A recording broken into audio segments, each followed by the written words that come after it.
going on, guys? So as promised, I'm gonna do a video on everything I've done to this truck. Actually, it really wasn't mudding. I was going like 5 miles an hour. That's just what happens when you have wide wheels. So first, when I bought the truck, first thing I did is I took the dual exhaust off and put this muffler on, which is on it right now, the Flow Pro. And then after that, I ended up taking it off and putting on a Flowmaster 44. I ran that for quite a while. And then put an intake on it, an air raid, which I took off. I still had the filter, but I bought the aluminum pipe off of eBay. Heat wrapped it. Maybe it makes a difference, I don't know. But I was bored one day and it was like 10 bucks, so I did it anyway. I put a second battery in it and I wired them together, so this is not isolated. It's kind of like a diesel where both batteries pull off of each other when you start it and everything. So basically it's just a really strong 12-volt system. I took the clutch fan off and put on the Flexolite electric fans.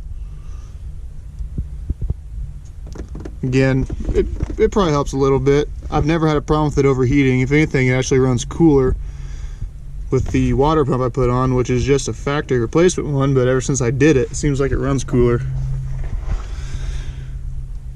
Moving right along, we got the Texas Speed and Performance 1 3/4 inch stainless steel long tube headers, which the only problem I had was it kind of rubbed right there on the steering shaft, which I just marked it and I kind of just slightly tapped the header, so it dented it slightly, not enough to where it would like restrict that cylinder or anything, but just a little bit so it would clear the shaft.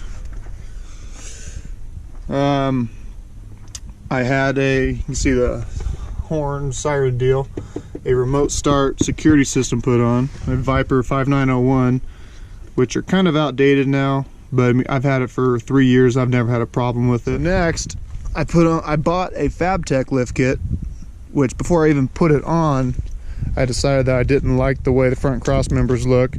So I sold it to a friend for what I paid for it. So I wasn't really out anything but the time and the shipping. Then I bought the Tough Country, which was on, which you guys saw I took off, and replaced it with the BDS high clearance, which I think looks sweet. Keeps the torsion bars tucked up out of the way. I really like the way it looks. And then I had 16 by 10s on it when I bought it. They were I think weld replicas. I gave them to my fiance. She's gonna put them on her old 65 Chevy pickup, which has been in her family since it was brand new, so that's pretty cool. But then these are 18 by 12 fuel hostage, the negative 44 offset, and 35 12.5 18s Nitto trail grapplers. I do not have spacers on the front. I have 1.5 inches on the back, so it matches the front. But like I said in a couple other videos, the Tough Country lift kit didn't have as much stance in the front as this, which I actually like this better. It looks pretty good. But I have the Bora wheel spacers in the back. I've got the windows tinted, which I will, now that I live in Nevada, I'm gonna go darker. I had the factory tint in the back, which is like 18 or 20, and I had them go over it with 20 again, so it makes it about 4 or 5-ish. But if I would do it again, I'd probably just go ahead and do 5% over the factory. That way you can't see anything, so you can kind of see through. The front is just 42 because I was living in California. I didn't want to get bothered. I never did. But now that I live in Nevada where it can be darker, I think 35 is the limit, but probably push it to 20 in the sun glare strip deal. These were chrome mirrors. I plasti dipped them, some super ricer like that. and you can just peel it off if you don't like it. The tail lights and headlights I got off of eBay. These have been okay.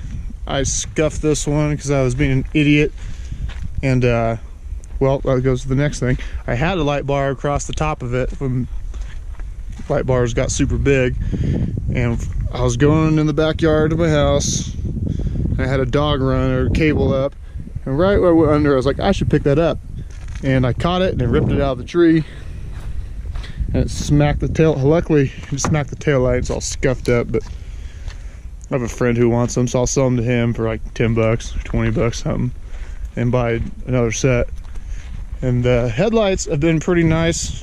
You gotta be careful on eBay because the backs of them are like plastic. These ones have actually metal brackets. So I spent like 90 or 100 bucks on them, which is, I guess it's better than some of the other companies out there. And they look identical to me, and they work fine. Black emblem, that is powder coated. But I have a 14-bolt semi-float out of a 92 Chevy and the 88 through 98 trucks. Some of them came with the 14-bolt, the heavy half tons. So I converted it, and I was able to keep my factory disc brakes. Of course, my truck's super heavy duty now, so I put the Mag High Tech cover on it because I'm a bro like that. And it is a hybrid, in case you were wondering. Not really, but I've actually been asked that, and I was like, yeah, of course. And he's like, I don't think so. Matching third brake light. These are okay. There's moisture behind them. They work still, but those I got off eBay. They're cheap. Go on the inside. It's filthy because it's been raining, getting in and out the truck. You truck dirt in. I took these off, so I was going to get the windows tinted darker, but these are the visors for the front windows. The WeatherTech floor mats. I put Alpine speakers in, and I think Pioneers in the back. Go to the other side. I have a subwoofer, which I just got a single 10. When I was in high school, I had two 12s, and it was cool, but it was too much for me. Oh, take these back down.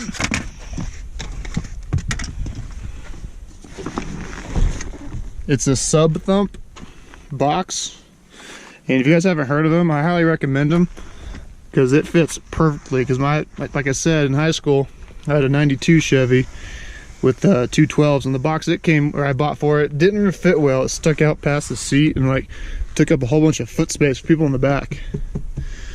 And I got a tag, got a kicker, amp. It's not very loud. I think it's 800 RMS or something. My ricer gauges. I was bored and I had a, oh man. I was bored and I had a gift card from Summit, so I went and bought these. And the glow shift gauge, vacuum, and like I said, I'm super ricer.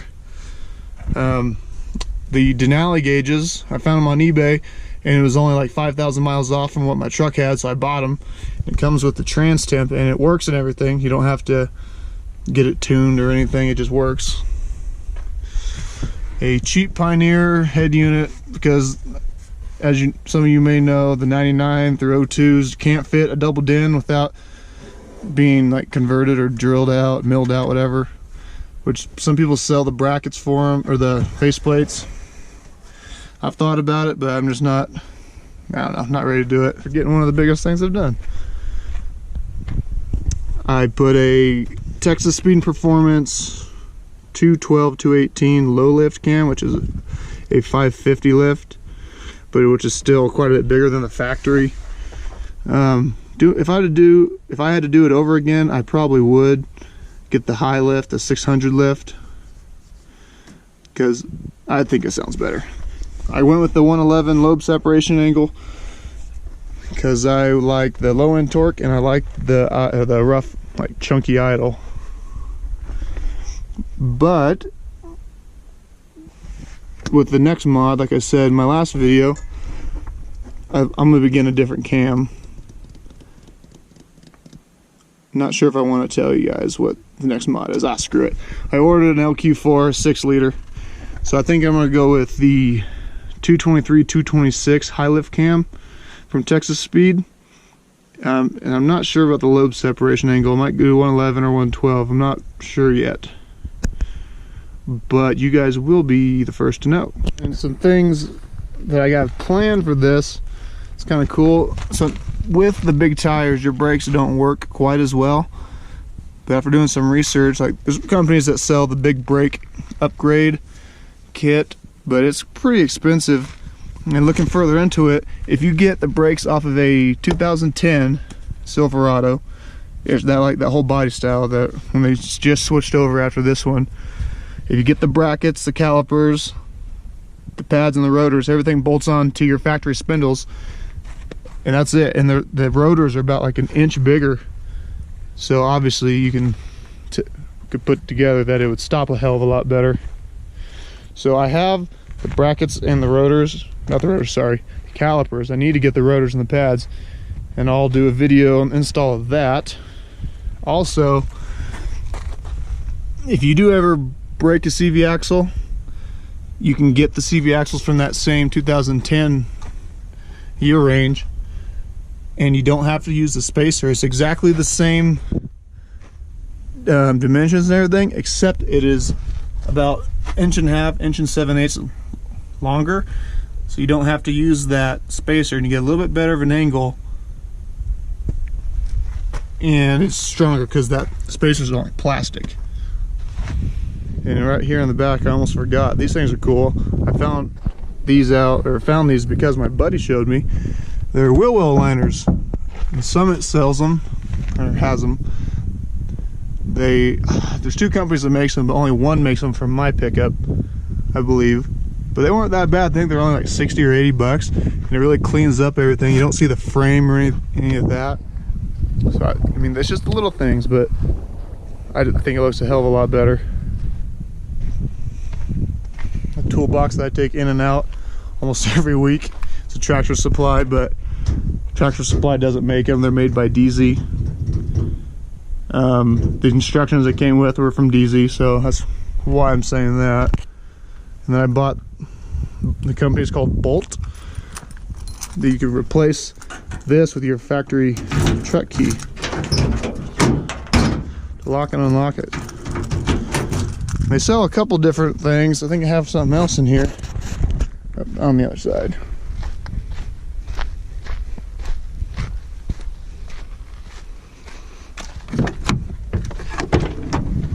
Yeah, got a cable.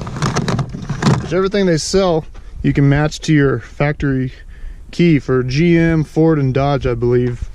So they have this a cable if you want to lock something down the bed of your truck. They have the hitch pin. I think they have, like for Jeeps, the spare tire nut lock on the back. But that, I think, is everything that I've done to this truck. Like I said, I've done quite a bit. I mean, there's definitely greater builds out there, but I'm proud of it because I've done it myself. It's my first pickup I've bought stock and done this to. And now that I've had this truck, you learned what you like and learned what I like and don't like, the next truck I buy, I'll be able to get it right the first time. Not have to go through the trial and error.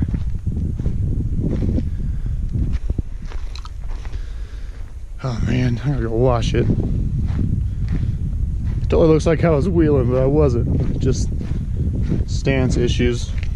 Oh, that's ricer too. Check that out. Oh man. So going back to the front end, this thing is kind of starting to, lose its clear coat. So one thing I thought about doing was getting a hood cowl, but then the 92 I had in high school had a hood cowl, so then I was like, maybe I should do something different and get one of the hood scoops. I think those are pretty sweet. So that might be something else I would consider. Another thing I forgot to mention is these center consoles, the jump seat, is not a part either one of these seats. The jump seat out of, let's see, yeah, it's like the 2010, like I was talking about, the brakes and the CV axles.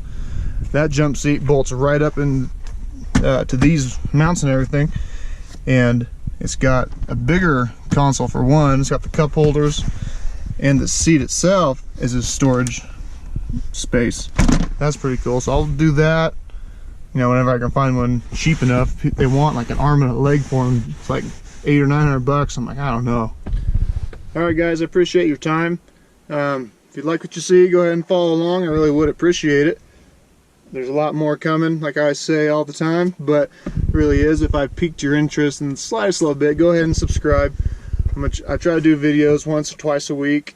With this new engine coming, I think they'll be coming a lot more frequently. I plan on doing a bigger cam. Probably swap out the headers. I want to get the cooks, so we'll see if I can make that happen. I like to do heads on it, and then put that torque converter in. The torque converter might go in before the engine, but that's kind of like a lot of work to do when the engine's got to come out anyway, and then you can put the torque converter in. But we'll see. If I can do it soon enough, I'll just do it all in one big deal. And then we'll see how long this transmission holds up. I doubt it'll hold up very long. And then of course we'll either get this one built or buy a built one that can hold the power. Because I really don't want to swap it to a 4L80E because I don't like the tall first gear. This truck does have 456 gears, and I like it with the tire size, because this is not a truck that I cruise around the freeway with. I mean, I do when I go into town, but I like to, it's like a driving around, a daily driver, you know, in town, you know, slow speeds kind of a truck. But with this engine, it's going to be a race truck. But that's going to do it. You guys have a good day. That's what 5 minutes of fun looks like.